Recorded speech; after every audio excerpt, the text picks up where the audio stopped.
everybody to a special episode of Silicon Zombies, where you get the best brains from the Bay to beyond. We're here with Ben Bergman and Sherry Duvall at the Stanford Innovation Center Biotech Symposium, San Francisco, California. So pleased to have you both on the show and sharing your delicious brains with our viewers here. So thank you both. Thank you for having us. For sure. So Sherry, let's get started with you. You're a podcaster. You're a local business leader. Have you been getting a chance to meet some new friends and see old friends? What's going on for you today? Oh, I love JP Morgan, and it's just so interesting and exciting, to see. It really brings home the idea that you can't do anything in healthcare without an ecosystem. And so ecosystem, technology, and then putting that all together with operations, it just really gets hit home again. When you see all the stakeholders, all in one area. So I'm Sherry Duvall, and I'm CEO of Metagram, which is an early stage health AI and IT company. We look to improve key KPIs so that hospitals can improve safety, efficiency, and profitability. And I also have the honor of running one of the largest consortiums in the industry that brings together IT leaders, CISOs, security leaders, engineering leaders, physicians, so that we can make shared decisions. And so I'm very honored to stand on the shoulders of my Metagram teammates and my Trustworthy Technology and Innovation Consortium teammates, and represent their combined teamwork and insights here at JP Morgan. So thank you. Thank you. Ben, please. Honored to be here. I am a clinical cardiologist, full-time cardiologist. I started my second startup company recently, and so I'm here to learn. Thank you very much. A little early to say thank you. I'm here to learn from just an enormous amount of innovators and physicians, investors, and just a huge brain trust that I want to access, not only to benefit my company, but to help the people that need the help. There's still a lot that needs to be done in healthcare, and despite all that we have a lot more than other countries. There's still a lot of people that get excluded from that system. So that's part of my mission as well. It's interesting you say that. So my understanding is that the healthcare industry is supposed to grow 20% this coming year. Maybe that's because of new innovations. Maybe it's because people are, generally speaking, taking their care more seriously, more thoughtfully. What got you into medicine originally, and maybe what can you share with us about your new startup, Ben?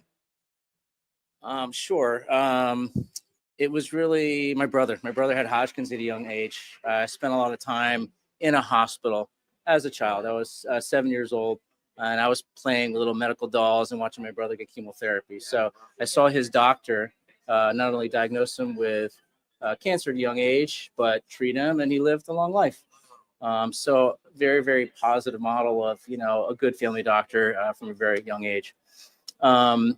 I then went on to become a doctor, and as I started treating patients in the hospital, I think we do a fantastic job in the hospital, in our clinic, obviously. It's where when patients leave our care and they either leave the hospital, walk in the world, or fail to return for care, that things kind of run amok, right? So there's not really great systems for monitoring patients at home, monitoring patients who don't follow up.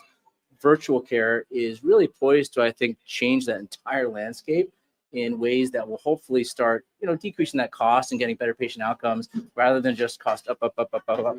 We have some of the worst outcomes in this country in the whole world. So that spend you're talking about is not necessarily translating into better outcomes. We have to fix that problem.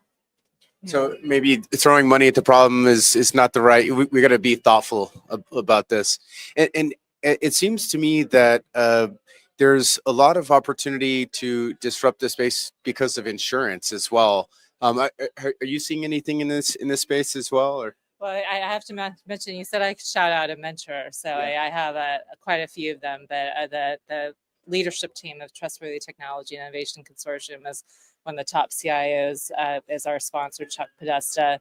And then there's Dr. Purv Gupta, who's the clinical lead, and then Mitch Parker is the top CISO at Indiana University.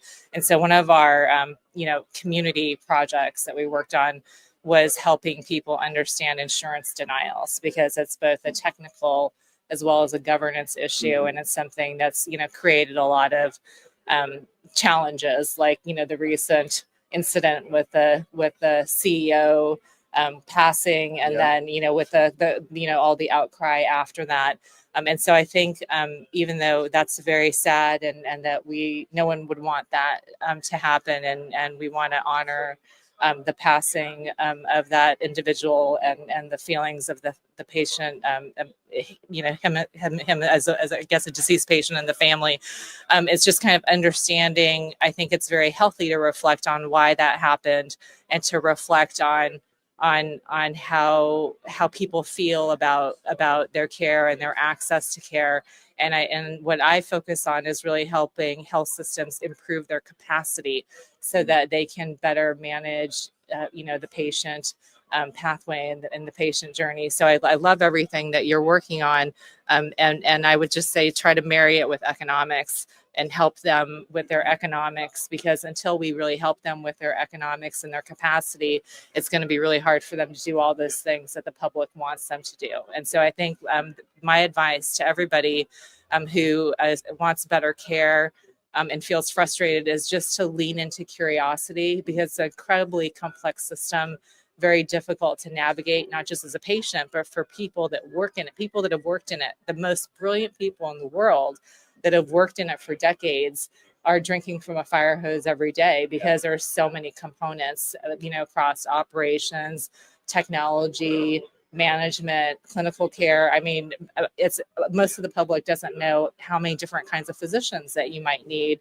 who all highly specialize deeply. Like one of your patients might have a neurologist, might have an internist, might also have a rheumatologist, and like how many people really even understand what that means, right? To be able to take that active participation in that care. Yeah.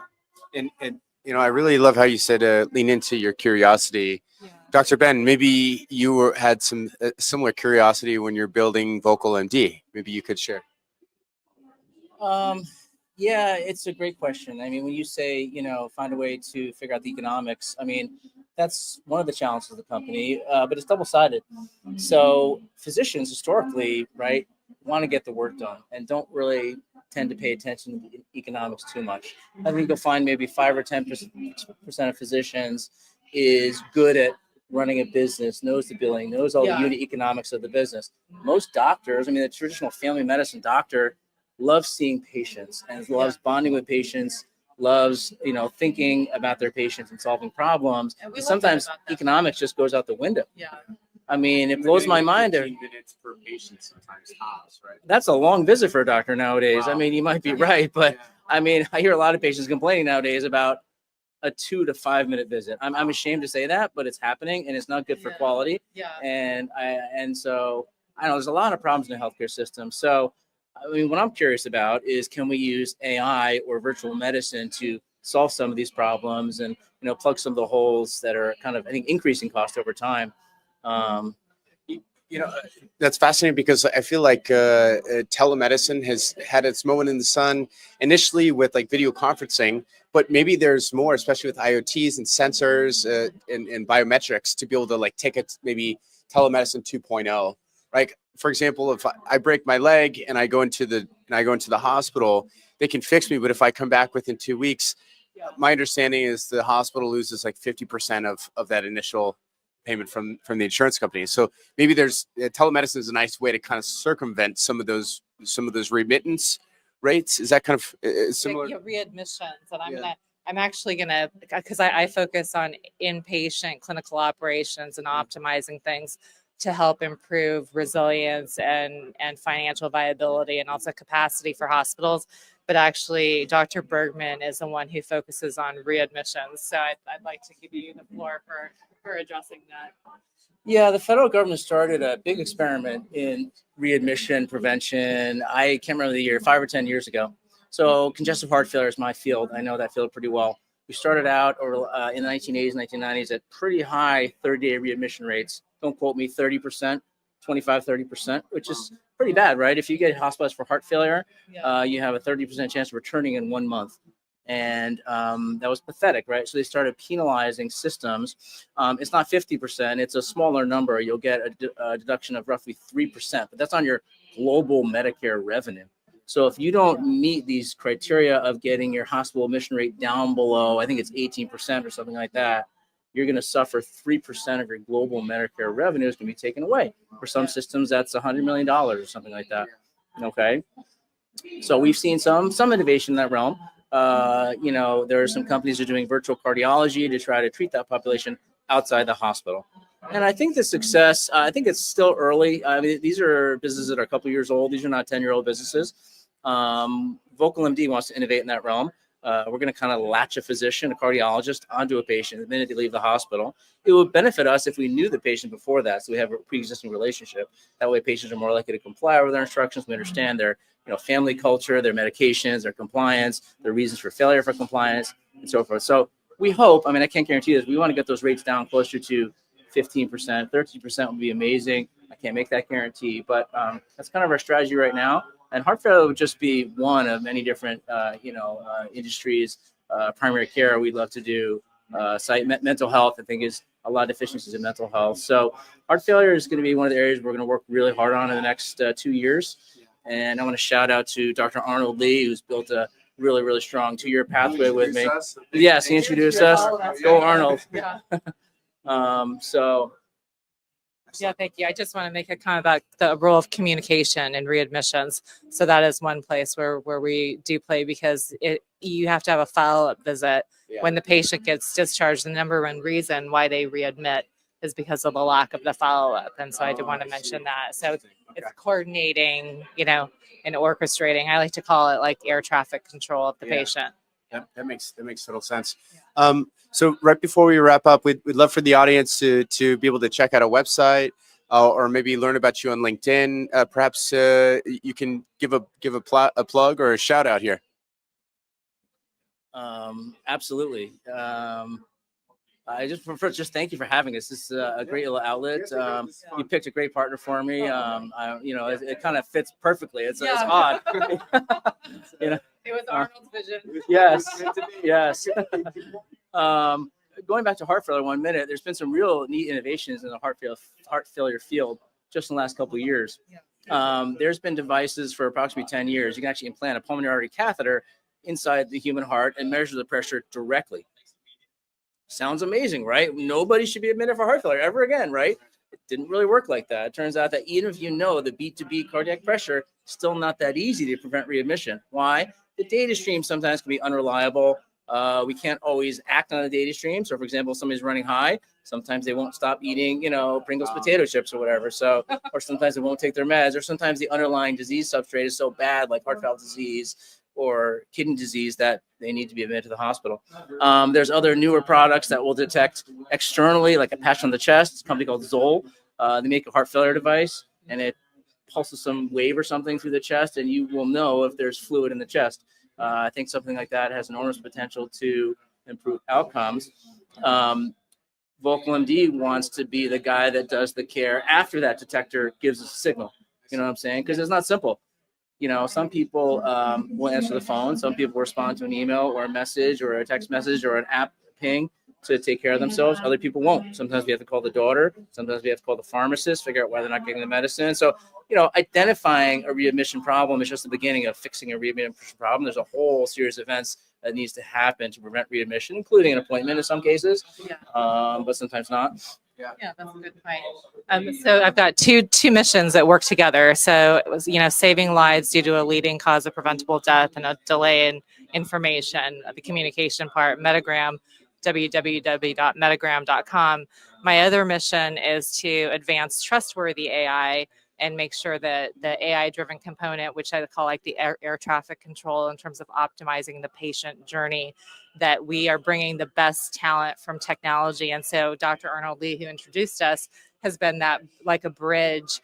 And now we also have a lot of other, great world-leading AI experts like Karen Donaldson helping us, as well as like Steve Wilson, who heads up security for OWASP, LLM, and CPO of Exabeam, but just making sure that it's secure and trustworthy, or else it won't scale and get adopted over time in medicine. And so that can be found on LinkedIn, just under my name. I publish and post a lot, both on LinkedIn as well as my 7th book coming out And we have a standard that just came out with IEEE UL 2933, which is trust, identity, privacy, protection, safety, and security for the exact use case that you named, IoT data. So because the public, they may not completely understand, but they do want to be able to trust the information and to trust the data and to trust the intention of what's being used, and we need to deliver that for them. Yeah. And it's curious, like where the responsibility falls. Like, is it the patient or the doctor, the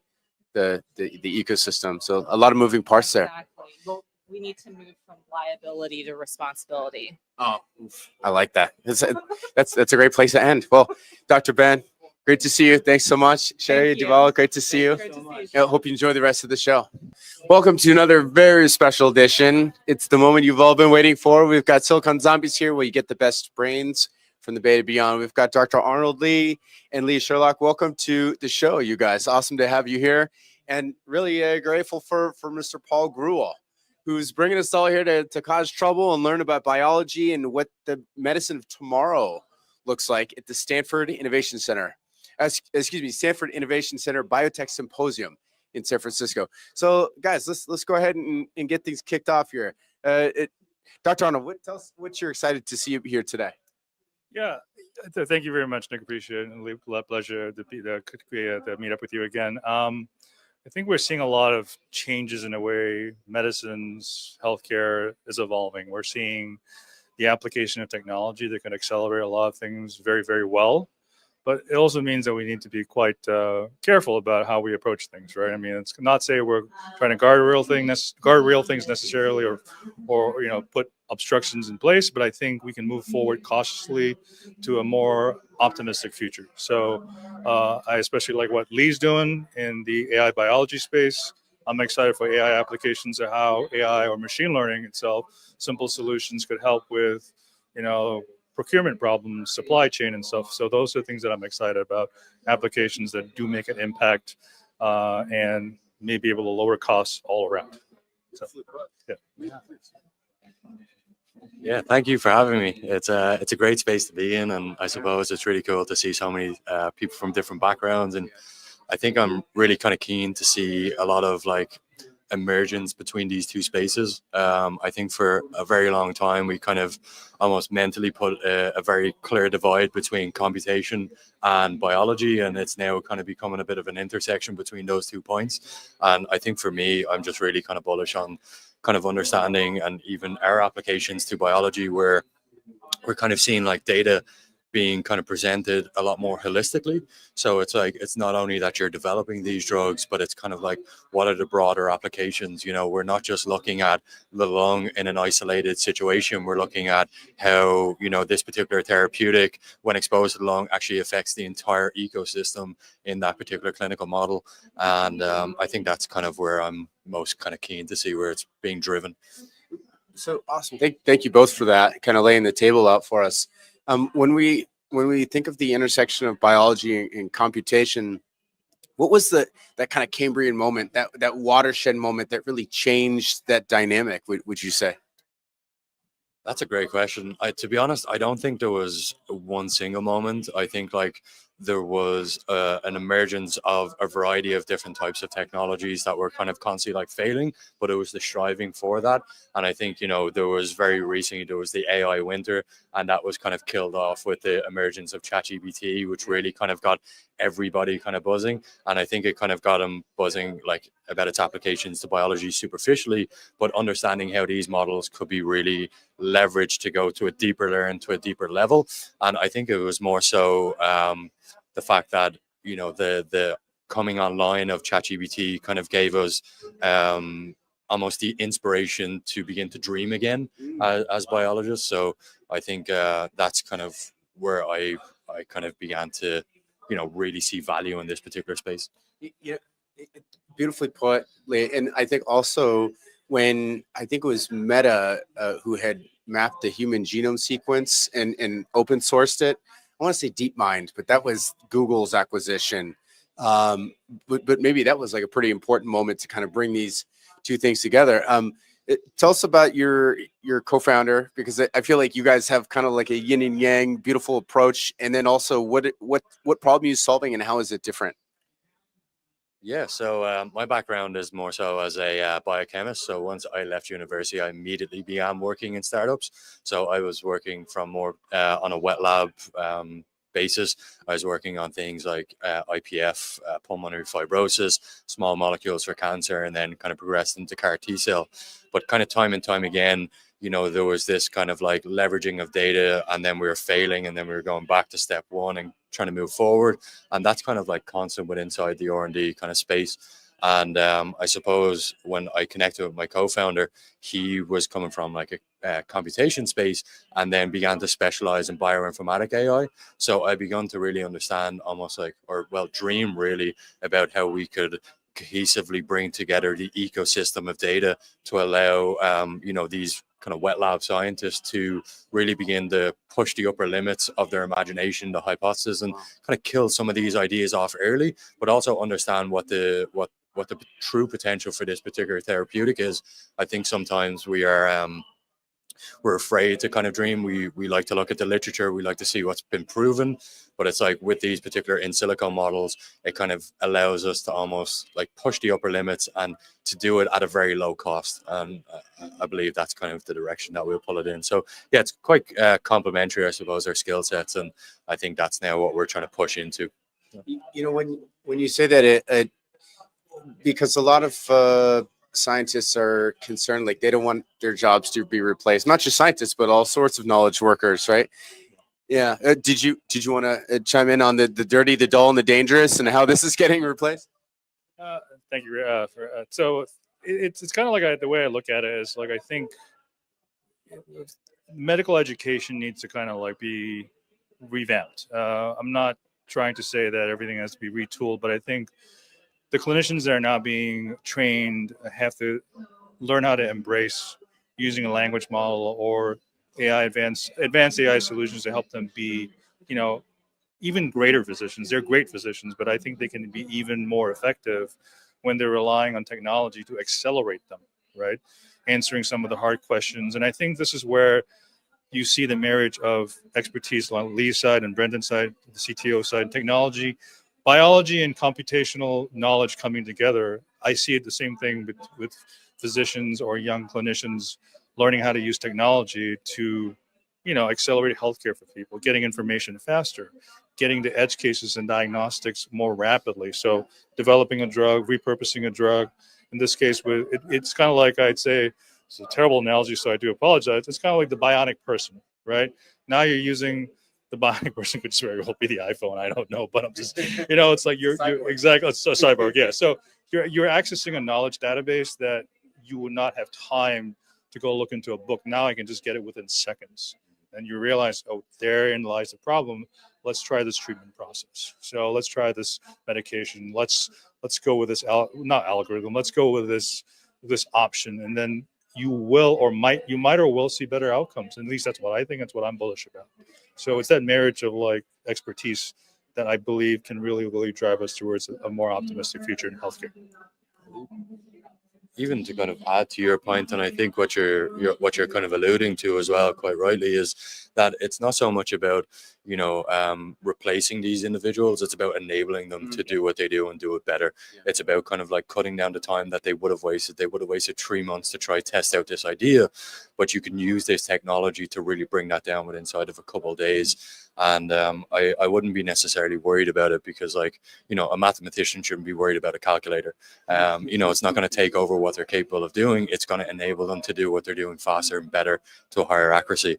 And that's what I'd be really kind of keen to see is those guys that are just kind of, using their imagination, coming up to these ideas and giving them a space to kind of test it out faster, better.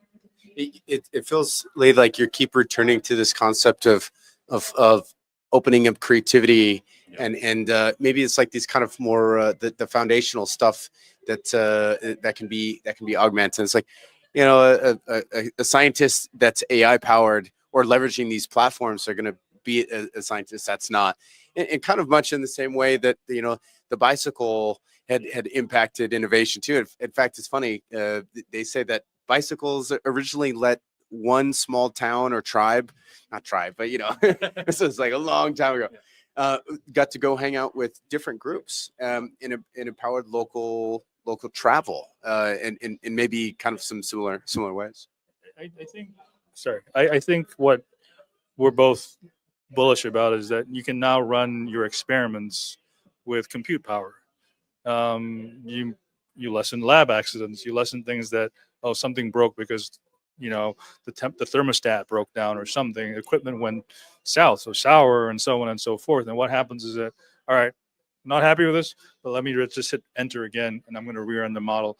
In other words, the scientist, physician, clinician, the person who's working with these computational models can go develop a new hypothesis while they're running a model. And then as the compute power gets faster and faster, our laptops are going to be literally developing all these things. If you think about everything, you could be developing a new drug on, I don't know, at home on a freaking run an iPad, for all I know.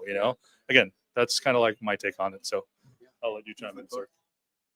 Yeah, I couldn't agree more. And I think it's like it's that kind of enablement tool and the integration of those really comprehensive models into your day-to-day devices and just making them stronger at what they're already doing. It's not these kind of like manual inputs and you having to be the foremost expert in a niche kind of space. It's like enabling you to kind of almost, like hypothetically, you could use these LLMs to prompt it to do these biostatistical analytics in this space, and you don't need to be the foremost expert. You can kind of feed that back to these individuals that can validate it and kind of verify these outputs. And it's just kind of like accelerating the development of these therapeutics. And you're kind of seeing it with the likes of like AlphaFold and the companies that are AlphaFold is the one that you're alluding to. But AlphaFold is one of those that, for a very long time, the kind of concept of protein folding kind of, we didn't fully understand it as biochemists, but having this kind of compute power that you were talking about